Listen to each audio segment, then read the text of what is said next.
Salam semangat para penikmat semangkuk salad. Siapa orangnya yang tidak suka dipuji?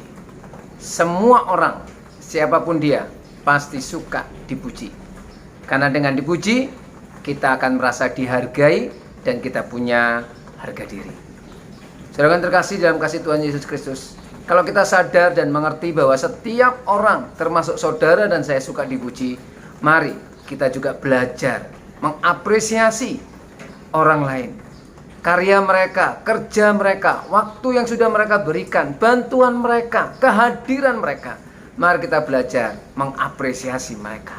Karena siapapun kalau diapresiasi, dia akan merasa dihargai. Dan kalau orang merasa dihargai, maka dia akan menjadi orang yang paling bersukacita dan makin produktif di dalam hidupnya. Mari kita membaca di dalam Amsal 16 ayat 24.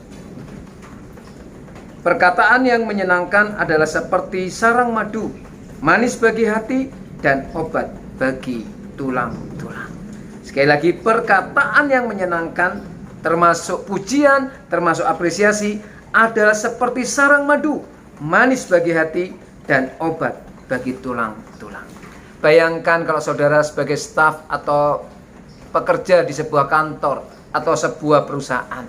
Ketika saudara bekerja hanya dituntut, nggak pernah dihargai, tidak pernah dipuji, maka saudara akan menjadi orang yang paling merasa tidak berguna dan pasti akan gelisah setiap kali saudara datang ke tempat kerja.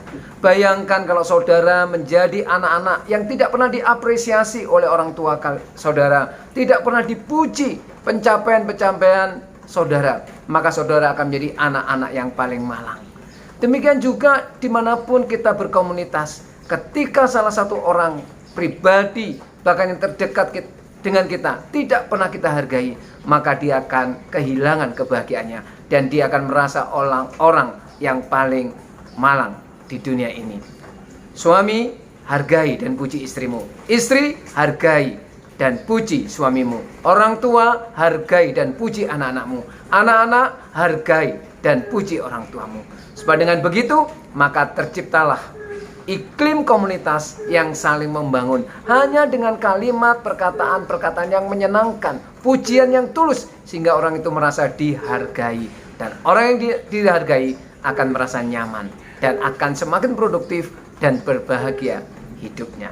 Selamat mengapresiasi. Tuhan Yesus memberkati.